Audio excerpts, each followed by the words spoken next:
Good evening. I'm Mohana for BBTV, and today we've got a special segment. We're calling it an evening with YB Ronnie Liu.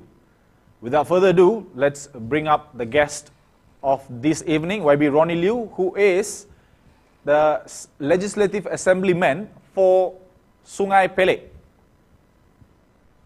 YB, welcome once again to our studio at BBTV. Thank you for having me this evening. Okay, so YB, we already know in the next couple of days when we are bringing on, the guest should already be aware in the next couple of days or weeks when we are bringing on Assemblyman and Member of Parliaments, the subject that we're going to be discussing is two things. One, Budget 2022 and the election that is going to be happening very soon in the Malacca state, in the state of Malacca. Okay, so YB, let's jump straight into the hottest topic that we have at the moment. What are your takes on Budget 2022? We've printed the entire copy on the table for you, for your revision. I have mine in the tab. This tablet was not provided by the ministry, but I have one. So YB, what are your takes?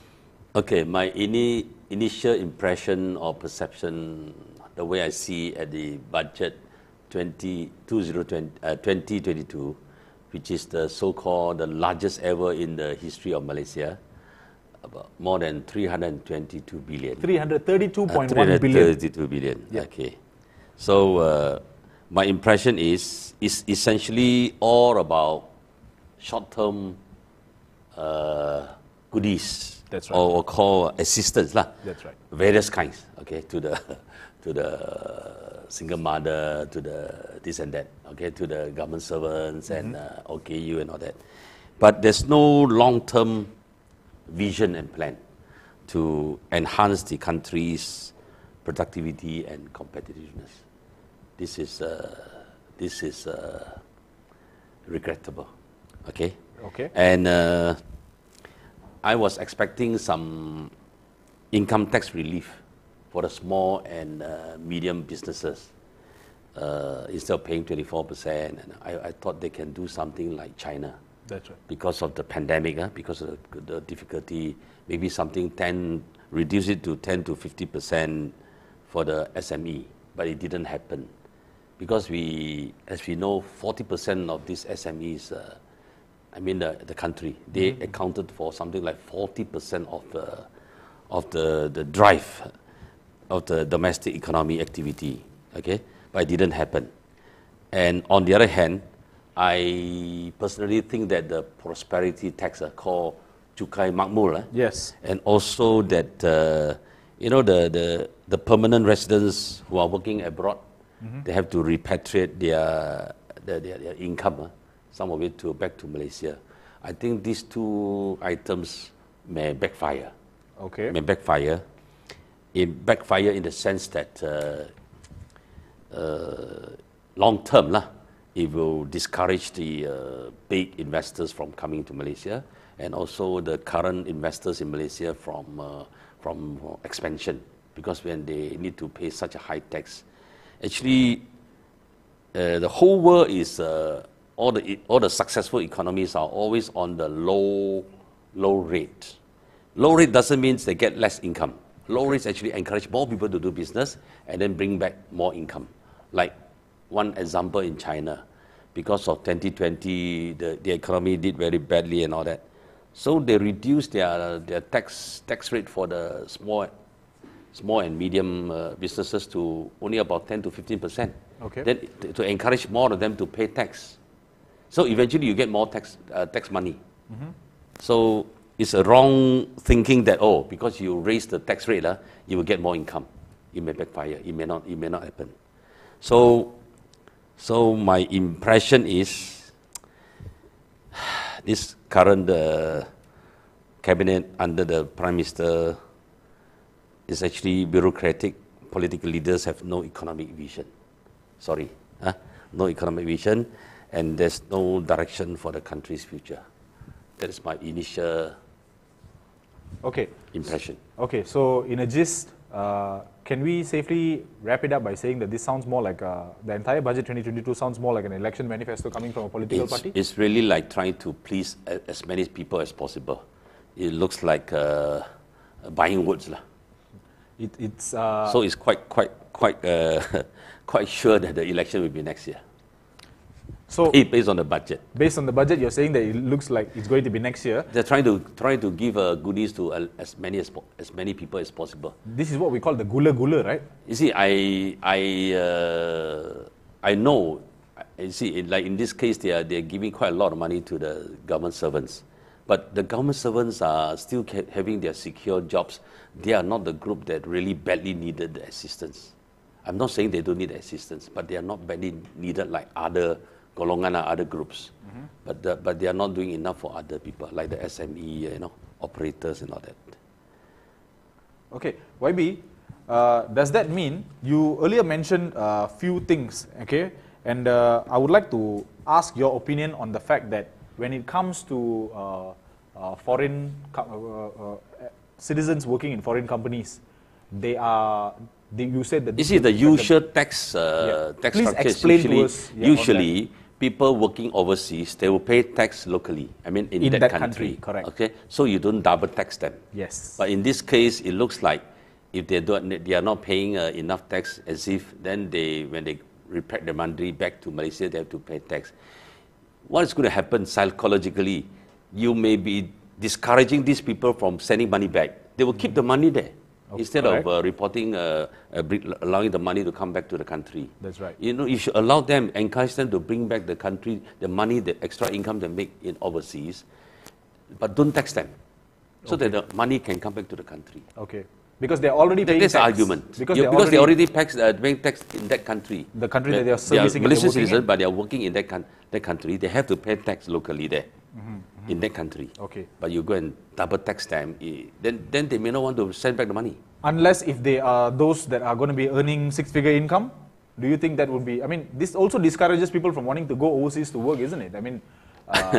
But those already working overseas, but you are actually discouraging them from sending the money back. Okay. That's not good. Of course, it obviously you should encourage them to bring back the money. So there's inflow into our country.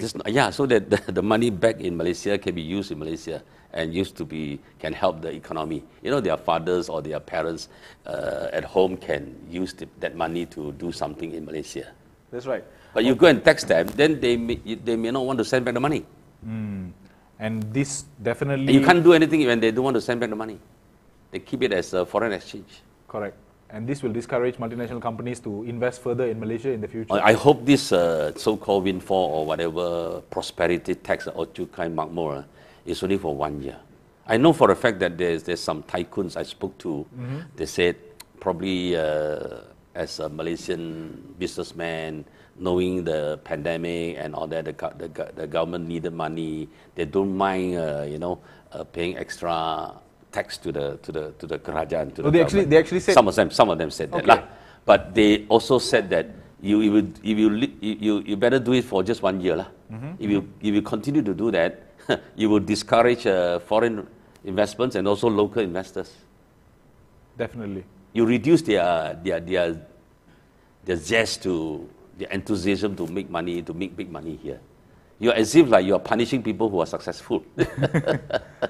So this is something that actually the social media is not a buzz about, because there are something that's going on in the social media. Of course, whenever we talk about policies, government policies and all that, the first immediate reactions nowadays is not on the national television news, it's not broadcasted on the national television news, and then reporters like us, we have to go and pick it up from social media. So what's a buzz in social media at the moment is, it's getting there, the windfall tax, the tax kemakmuran is actually getting there, catching up heat, but of course, the businessmen and all that are not very fond of using social media, so they're not busy on that. But what's happening is the fact that it seems there are only two spectrum that's going to be enjoying. We've already mentioned this earlier in our program last Friday.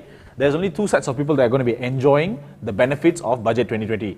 The ones who are extremely poor, particularly single mothers, not poor, but particularly the B40 families, and the ones who are super rich. The in-between, and specifically, we're talking about youth, the young generation. There doesn't seem to be any benefits feel for like them. There's no relevance there. Correct. Not relevant to them. That's the perception I got. And some of the people I talked to, they said they are left out. They are left out, or they are not relevant to the government. the government has ignored them totally. What's funny and what's also interesting is the Prime Minister recently appointed an economic advisor who is of the younger generation. He was appointed into as a special advisor. His name is Sharil Hamdan from UMNO. He's the Ketua Penerangan UMNO, and he was appointed into not a cabinet, but as an advisor in the Prime Minister's department, not office, but the Prime Minister's department. So this is, of course, an UMNO-led, Barisan Nasional UMNO-led Kerajaan or Keluarga Malaysia government.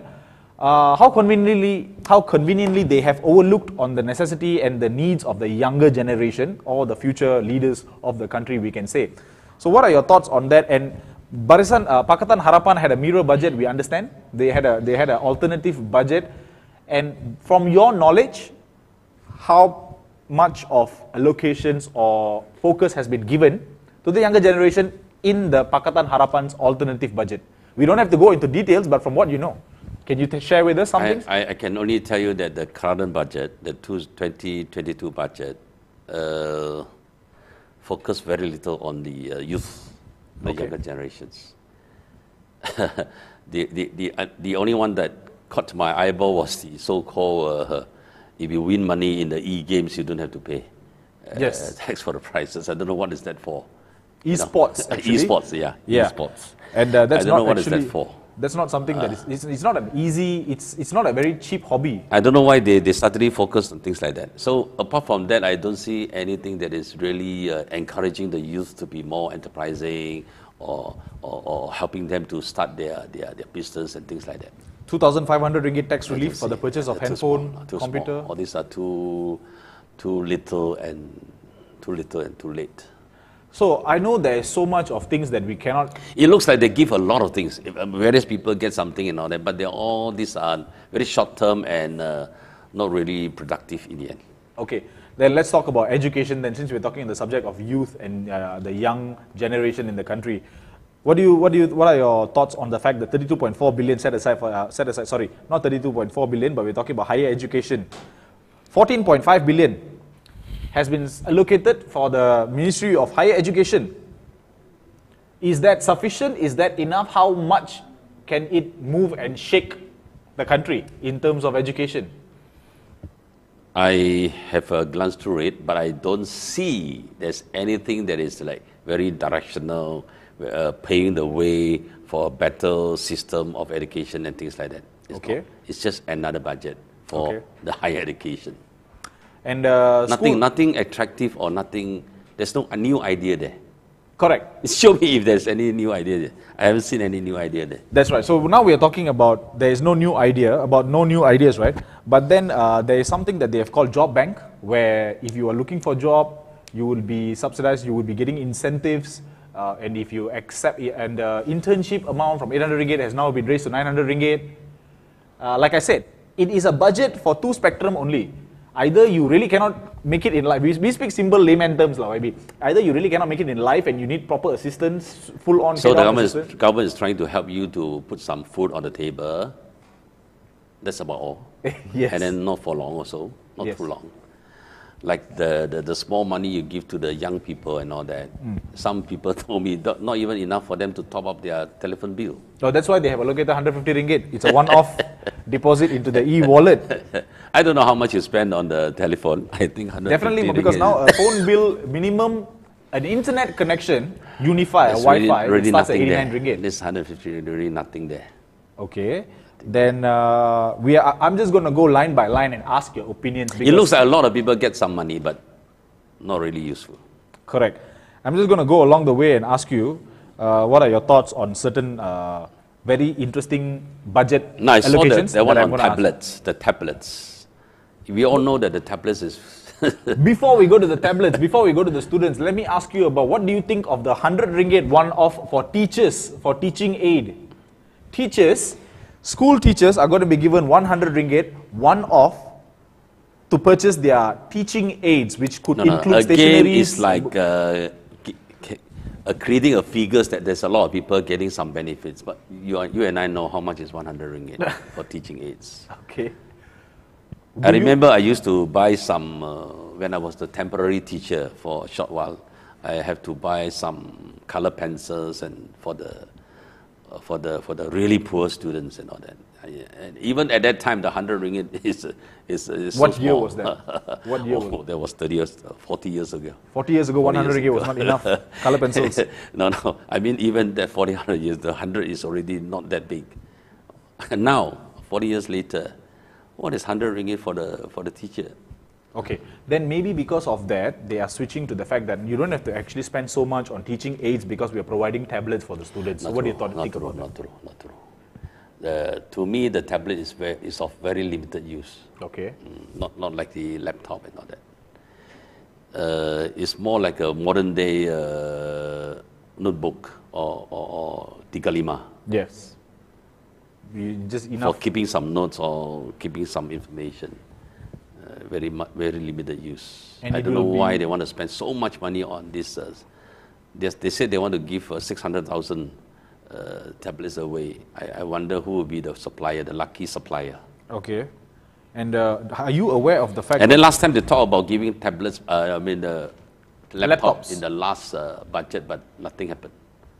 anyone from your constituency has came up and complained to you that they receive or never receive? They don't receive. No one from your constituency? Nobody received. Nobody received. Did they even at least receive the phones that were blowing up? It came with a special feature, it can explode. No, not that I know of. Okay, but are you aware that My constituency, even the food baskets, they promise, we either don't get or we get a little bit only. I don't talk about that. There's a lot of bluffing there. Okay, earlier you were worried about the fact that your concern was the SMEs were not given taxations, but here it says that they're allowed to postpone income tax installment for 6 months until June 2022. That was a little helpful, but really not much because the pandemic was too long, the MCO was too long. By now you could have exhausted most of their funds. That's right. Most of them are already having cash flow problem. They should be doing more to help the SMEs. They talk about it before the budget, but suddenly when it comes to the budget, it is nothing really much there. Okay. Nothing really much. Then about jobs, Jamin Kerja is an initiative to create 600,000 job opportunities with 4.8 billion allocation. I just want to ask your opinion. We are not sure. We are not sure how they're going to do that. Yes. And but every budget talk about the same thing. We don't see results. Okay, YB. I don't know why. I don't see why this 2022 one will be useful. I mean, will be productive or positive on this aspect. Did you expect, we spoke just recently, you and I, online, about the 5G spectrum. Did you expect to see any allocations for that in terms of budget 2022?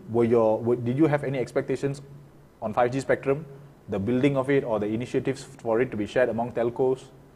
And did you see... Surprisingly, maybe it's hidden somewhere that I don't know. We checked and no. It is actually not, it wasn't even mentioned. I saw big money to be given out to some GLCs. I don't know what kind of GLCs lah. For them, those GLCs in trouble. How are they going to do that? I do not know. Maybe that has got some link with it. I don't know.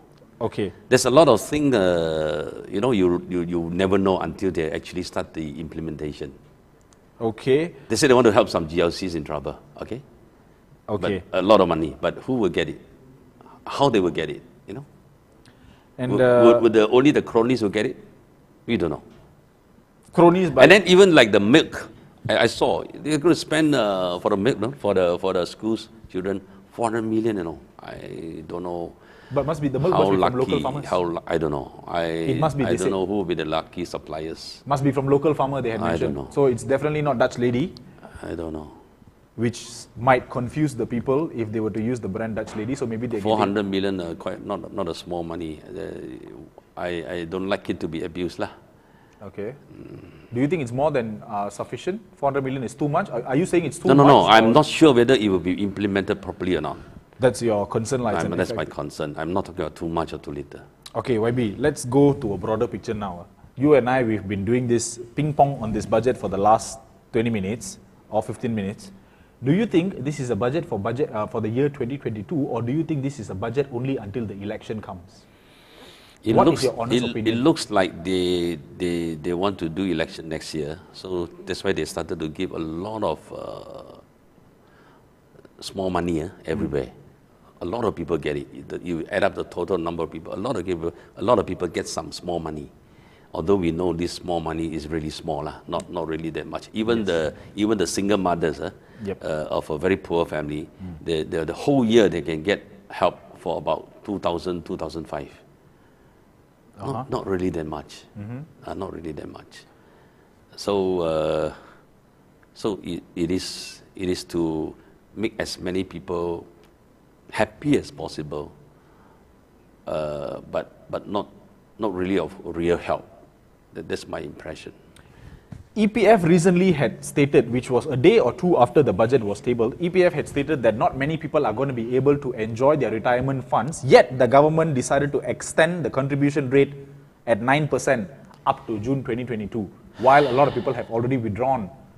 So, what are your view on? My personal view on EPF, you see, when the country like under pandemic, slow economy and all that, it may be useful to reduce the rate of paying income tax. I mean, EPF, the rate, reduce the rate from the employer and also from the employee. You know, so that together the employer and employee can have a breathing space on this money for the future. But I don't think the government is doing it. I don't know why they are not doing it.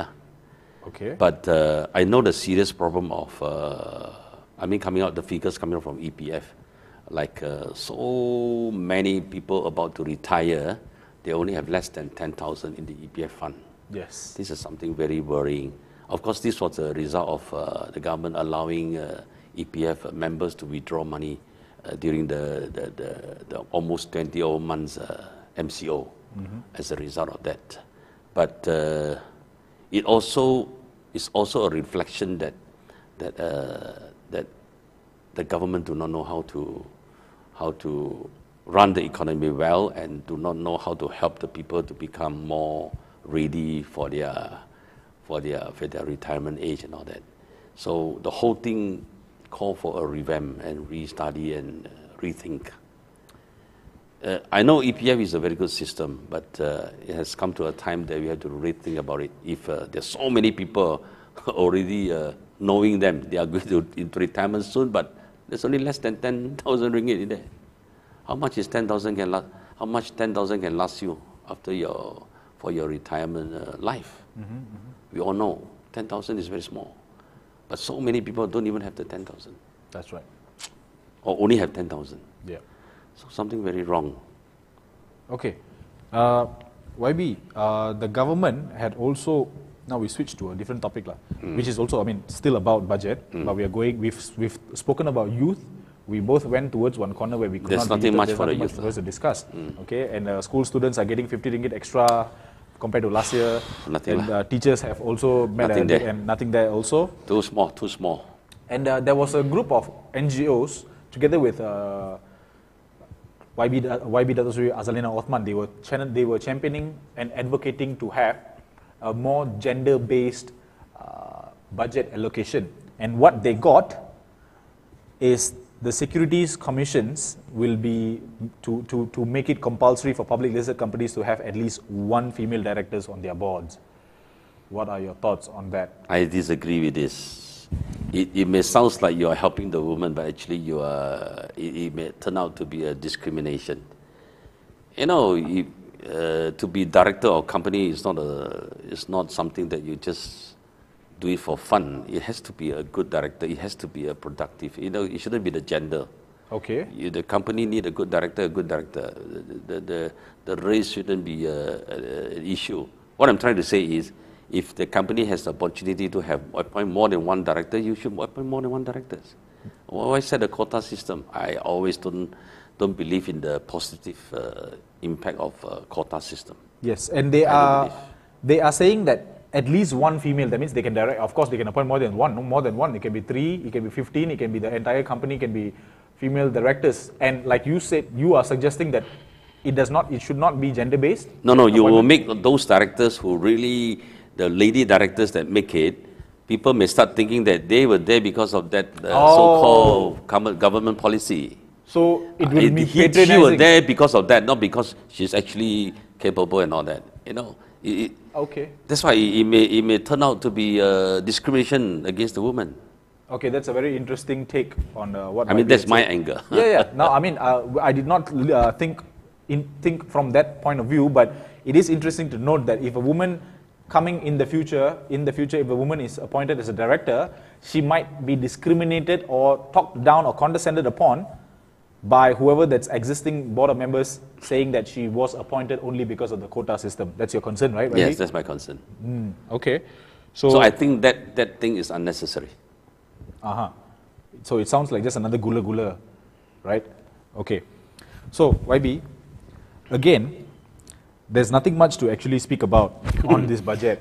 Okay. So e-hailing and tourism sector, which was very badly affected. The last time I think also we spoke about the fact that now a lot of people They are also giving some small money to the people Yes, who small lost money. job in the Pelancongan and all that. Yeah, in the tourism I saw, but really nothing to shout about. Yeah. So now let's go to your local constituents lah. From the last 3-4 days, has anyone voiced their concerns to you personally about what they thought they would be receiving, but eventually they didn't get? What are the complaints on the ground? Not much of complaint yet, because maybe most of the people are still do not know what is in there in the budget and all that. But I see most of my people in my constituencies will not get much of the benefits lah, except for those who are very, very poor. Okay. Single mothers and all that will get a little bit of here and there. Okay.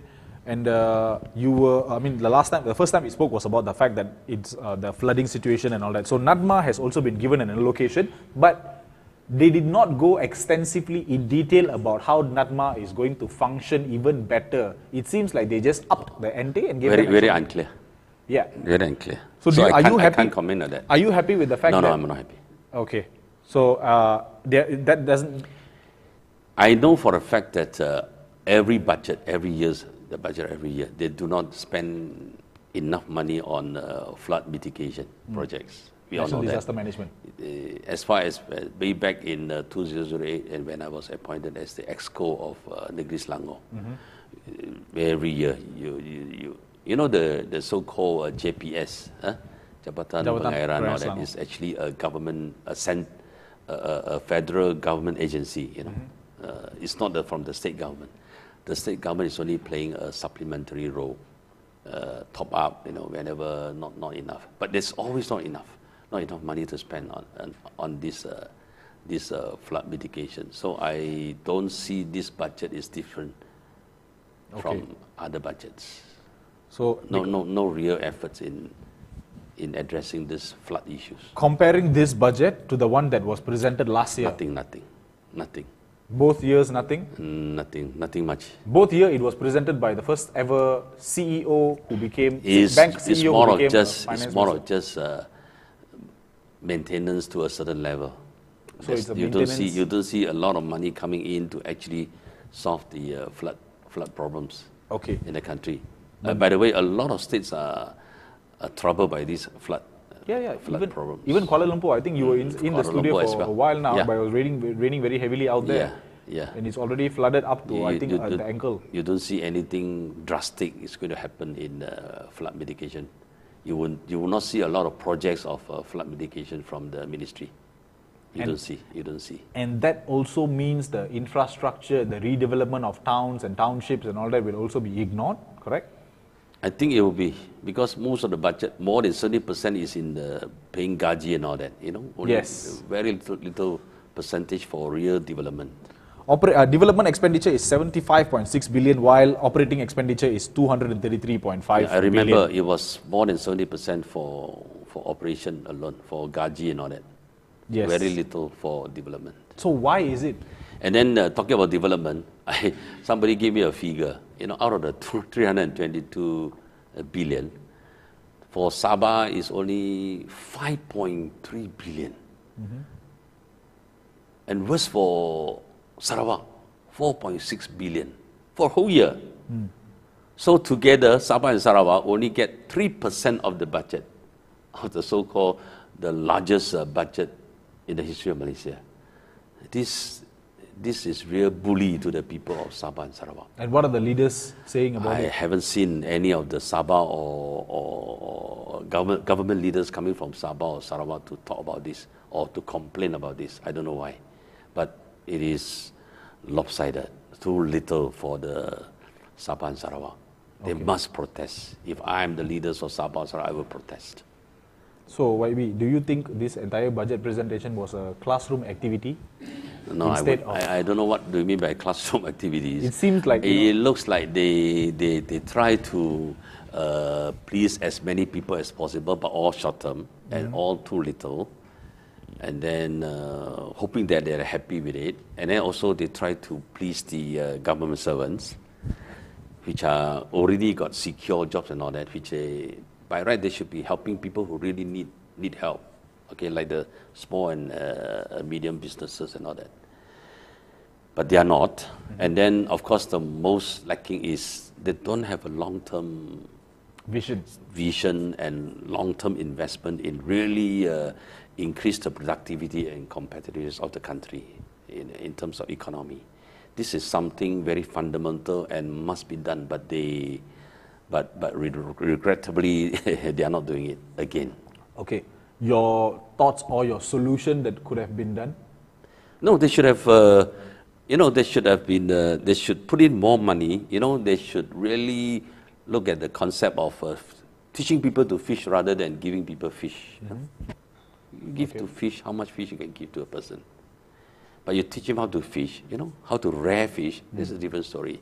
So the government should be using this concept, helping to train people, to help people to be more enterprising so that they can stand on their own feet, rather than give small money here and there and then do not really drive them into a better person, who can stand on their own feet and all that.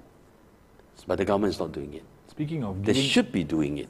And then they do nothing really good in really improve our educational system, where you already hear a lot of complaints outside that our educational system is that the quality is going lower and lower, and you don't see anything there. And then a lot of young people told me, in this country, YB Ronnie, in this country, there's nothing attractive for the young people. There's nothing that is really good, that make the young people love this country, So, in fact, a lot of young people, they see no hope in this country. And this, budget is where you give the government of the day an opportunity to really, rethink and re-energize the economy and all that. But, sorry lah, this cabinet of what we have don't have that quality, don't have that vision, don't have that far-sightedness. They don't have. It's quite disappointing, actually. Did the cabinet, even after signing the MOU with the opposition, did the cabinet have any inputs from the opposition before presenting the budget? I heard that the various opposition leaders have been trying to give their input, or presented their input, how to help the economy, especially how to help the SME. But you look at what is being presented, you don't see it there. I don't know what's going on. Okay, so let me understand this. I was under the impression that a lot of people are also under the same impression that the MOU was signed so that the opposition and the government can work together to make the country leapfrog up to be where we are supposed to be. So this was not, they were not called to the table to talk about the it was not that noble. It was more of ceasefire. More of ceasefire, so that everybody can focus on pandemic and hopefully can bring back the economy. I think the Prime Minister Ismail Sabri has missed the opportunity when he was told by the royal palace that the losers don't lose all, winners don't win all. Must try to have a unity government. Really turn the economy around. But he is not doing it. Not a single minister, he appointed from the opposition. he only make the opposition leader with a bit of status close to a minister, but that's not very much there. Okay. What they should be doing is they should do something like Jokowi, the President Jokowi Indonesia. You know, President Jokowi Indonesia actually appointed his arch rival, 2 times arch rival, to be the Minister of Defense.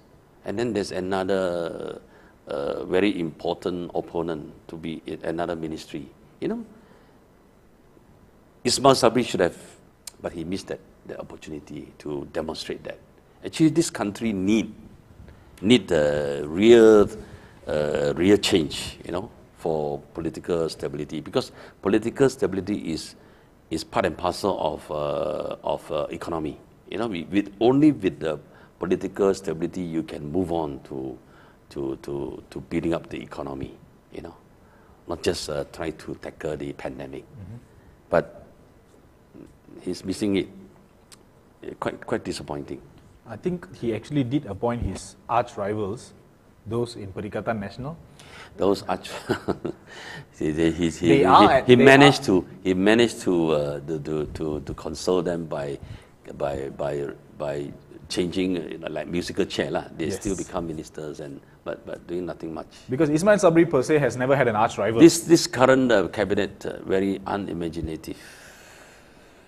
It is the same cabinet previously. Even a lot of people told me, oh, the KJ stands out as a better minister, but I don't actually see it. I don't know why. Maybe I was too harsh. Maybe I was too demanding. But I haven't seen a good minister from the current cabinet. I think what you misheard is KJ is the only minister who is performing at his optimum, which makes him stand out. I think that's probably what they were trying to tell you, not that he's super high flying in color and you know, I don't know if you heard it right, but I don't know. The sentiment that we've read to about. To me, he bought the wrong vaccines and he bought the wrong amount of vaccines and don't know how much he spent. And, then even the vaccination was so slow. Okay, let's speak about that. You have been posting it on your social media the last couple of days that mixing vaccines is not. Yeah. Let's talk about that then, because we can let budget go. We can push this aside. It's something that we don't have to discuss anymore. Let's speak about what you mean by the fact that you said that there's not enough data if you mix vaccines and it. Where's the data? Where's the scientific reports that you can mix the vaccines and it's actually positive? Where are the data?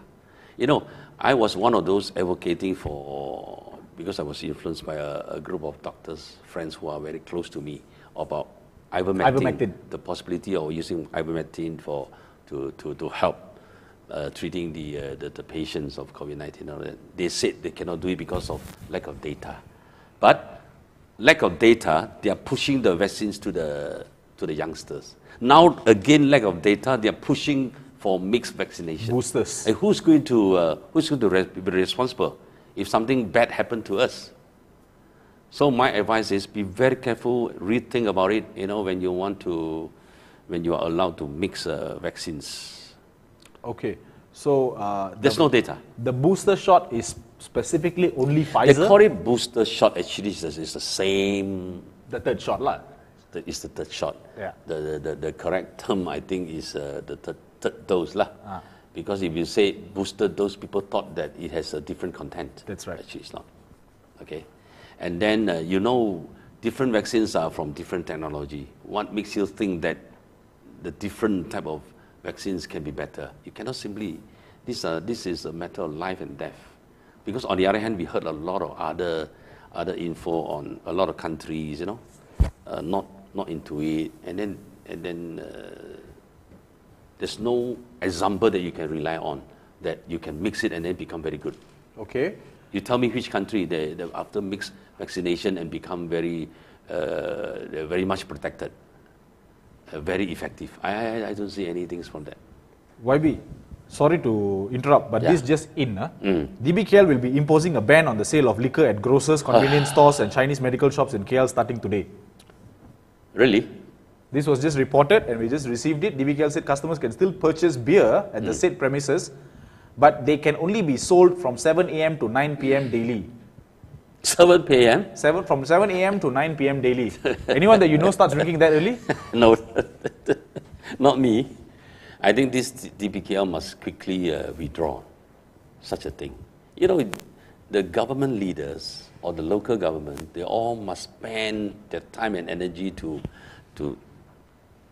tackle pandemic and at the same time bring back the economy. Not doing, banning this and that and making life more difficult for the traders and more difficult for the consumers. Okay. This is against, to me, this banning of these things is actually against the constitution, against the freedom of the people. They say they better withdraw it. it is a ban It's on the not sale acceptable. of liquor, but beer can still be purchased. No. Liquors or beer or that, you keep it that way. You know, you keep it that way. Why must you impose unnecessary restrictions? You cannot do that. Okay. Well, I know that you cannot view wine as something of crime or sin. You cannot be looking at it like that. Let me. Nobody asks you to drink until you get drunk. You know. That's right. Nobody asks you to do that. Okay. No religion asks you to do that. You know, it's just part of the life, part of our life. It's very clear. It's not for the Muslims, but it's for the non-Muslims. It's also very clear that they can drink beer or liquor. It's their freedom. And these items. How can the government become the police of this? This become the moral police, and do they know? Do they know what they're doing or not? What's the impact on the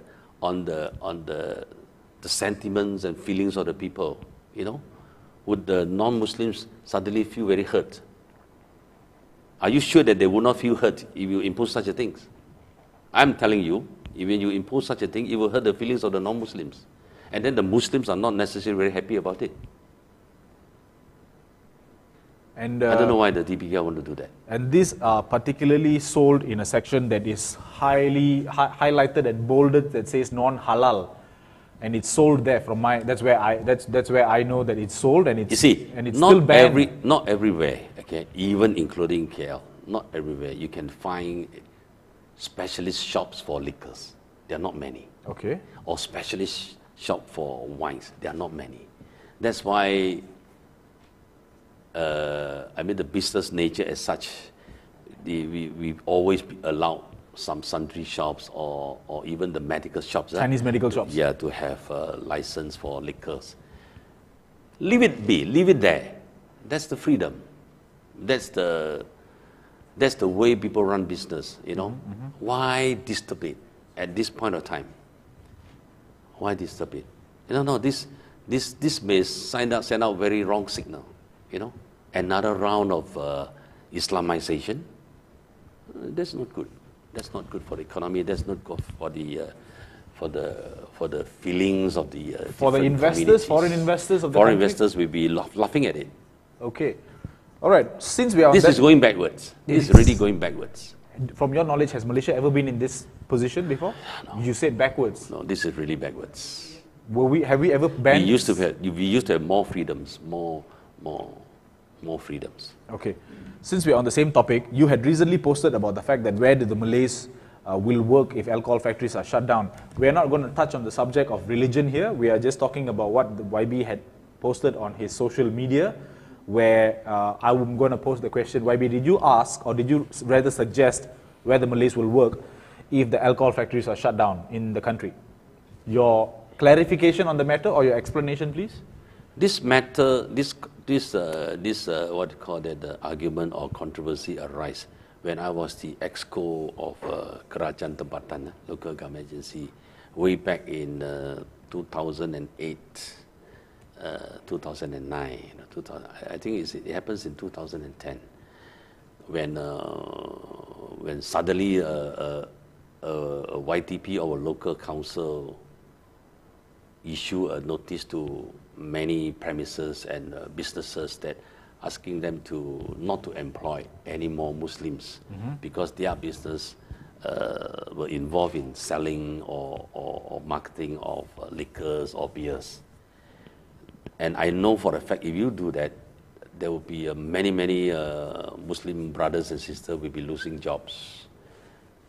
So I quickly asked that YTP under me to withdraw that notice, because he never consulted the state government at the time. Okay. And then because it became a big hoo-ha and controversy, eventually the late Nick Aziz was consulted, to give his views on this issue. Eventually, it was decided that it's not, because you can't find jobs easily for people, you can't replace those jobs easily. And then those people who lost their jobs were quite difficult to find jobs elsewhere. So eventually, status quo remains status quo. And but that ex-co was very stubborn and degil and all that. Eventually, he was removed as ex-co. By who? From Selangor, by Party PAS. Okay. At that time, Party PAS is part of the Pakatan Rakyat government in Selangor. He was removed because he insisted nobody can work in such premises and all that. You see, I'm purely on the livelihood and civil rights. Okay. That people must get their jobs. People must have a job. Livelihood is very important in life. Livelihood is an aspect. Religion is an aspect. Every other things are so many. There are so many aspects to life. See, but livelihood is a very, very important aspect that we have to take care. So I'm purely on that angle, that I don't want people to lose jobs and then can't find jobs elsewhere. Okay, so don't get me wrong. I have no intention to get involved in the religion or the so-called hukum agama. I'm not in the position to get into those things, but I'm purely on livelihood. Okay, then YB. I don't want people to lose job in MAS because MAS serve some drinks. I don't want people to lose jobs in hotels because hotels do sell liquors or beers, or losing job in restaurants. You cannot even be a driver, and then you even cannot be Grab deliverer because sometimes the food may not be halal and all that. You don't get into those things. Purely on the issue of livelihood. And you were attacked. I may not be a Muslim, but I must care for Muslims as well. That's right. So YB, why? I cannot be, this is a Muslim issue, so nothing to do with me. I cannot behave like that as a politician. We care for everybody. So my intention is for livelihood, protection of jobs. I'm not into religion and things like that. I'm not into it. Okay, YB, if your intention was about livelihood, I hear you. I understand what you're trying to say is that you did not speak about Malay, how they have translated it. But I have no right to get involved in those things. Yeah. Then why didn't you? Purely on livelihood, jobs, opportunities and things like that. Then why didn't you ask the question towards the Chinese and the Indians and the other races? Why did you have to specifically mention Malays will lose their job, or where will they work? Because if you're talking about livelihood... Because the restrictions is only for the Muslims. Okay, but the restrictions... See, there was no such restrictions on the non-Muslims. Okay. So it's a non-issue to the non-Muslims. Okay. But when some people start talking about, there was a possibility of people losing jobs in Genting Islands, in MAS, in breweries and all that I have every reason to be concerned. Okay. Yeah. But there are other sectors that they could get themselves involved in. What are your thoughts about that? If they are told not to work... Of course there are other sectors, but where are the factors that can absorb those people replaced by... Well, if they are banning the Muslims and the Malays to not be functioning in any industry that serves luckily alcohol... nobody's saying banning them. Luckily nobody's saying that. They were only questioning they're merely questioning me, but nobody actually now advocated that all Muslims, from today onwards, they cannot be working in any premises that related with liquor or beer. Nobody's said that yet. Okay. It's only discourage. So discourage. Okay, not ban. There's no law to ban Muslims from working. Not yet. Place. No. But we keep it that way. Okay. Don't let it, roll become something really bad. Really affects the livelihood of our Muslim brothers and sisters. And I don't want that to happen. Okay, so you're saying that nobody should be discouraged from carrying out so and so jobs because, irregardless of race, they will not be able to carry out, will not be able to put food on their table. That's what you're trying to say. No, I'm saying putting food on the table is very, very important. Okay. The job opportunity is very important. Okay. Okay, and the job security is also very important. So that's my main focus. So I don't have any rights or intention to go into anything further than that. But some people somehow got me wrong. Okay. Saying that or accusing me of putting my hands everywhere. That's not true. Okay. My conscience is clear. Okay. It's purely on the angle of livelihood. Cari makan. Cari makan is hak asasi manusia to me. Okay. Cari makan is hak asasi manusia.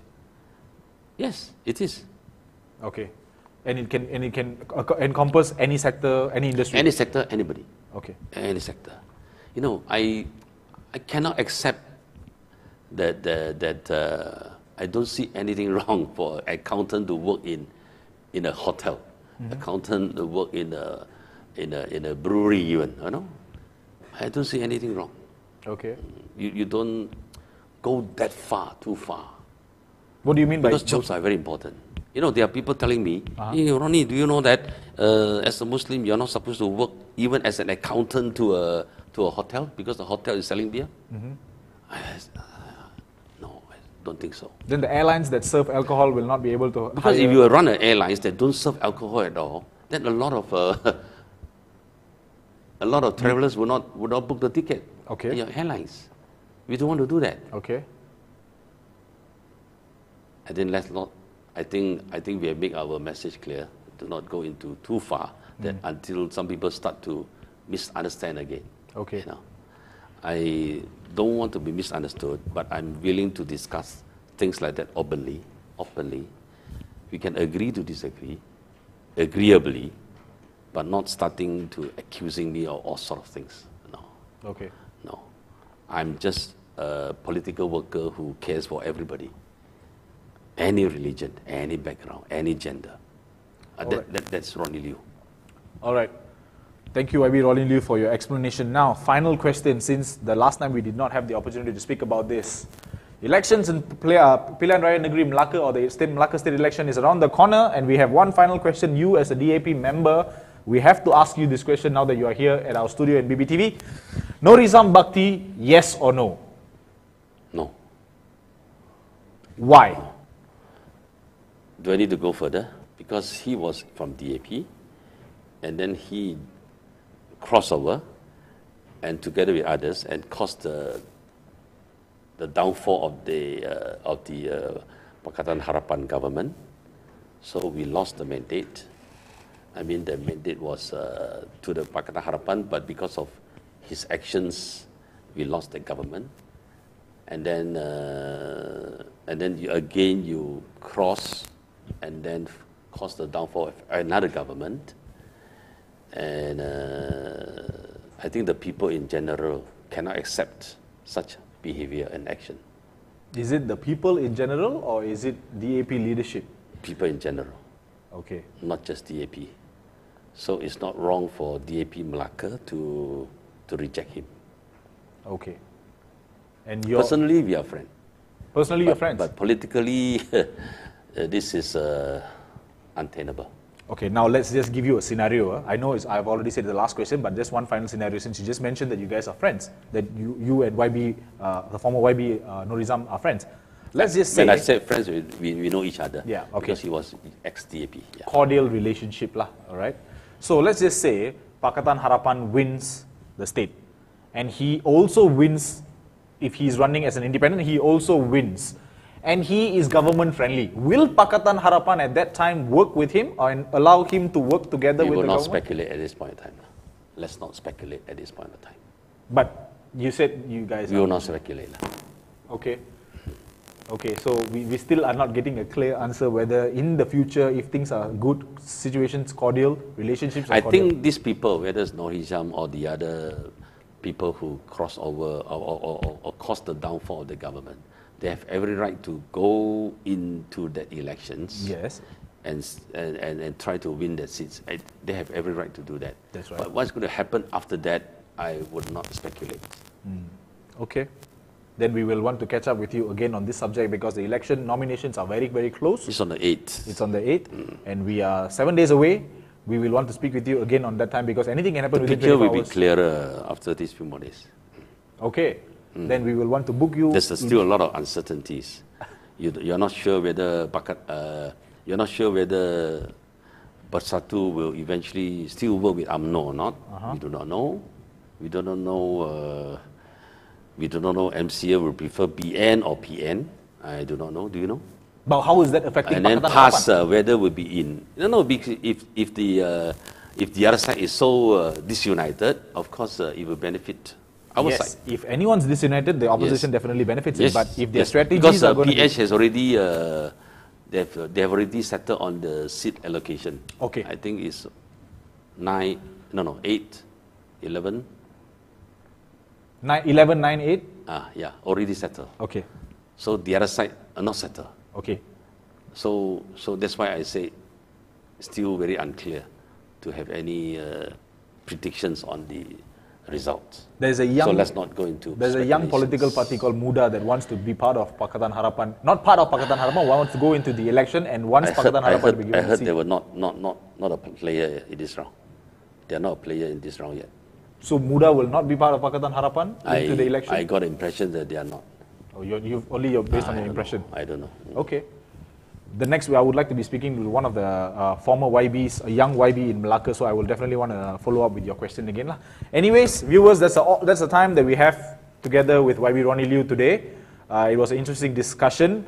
We tried to speak about the budget, but we could not get anywhere as it was not really a wholesome, holistic package and allocation for the people of Malaysia.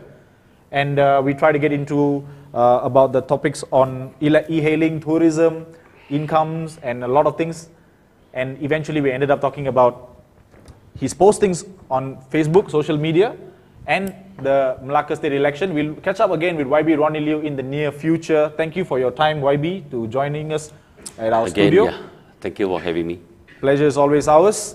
And to the viewers at home, do not forget to like, follow, share, and subscribe to our social media pages. And most importantly, the Big Blue TV portal, bigbluetv.com portal. I'm Mohana for BBTV.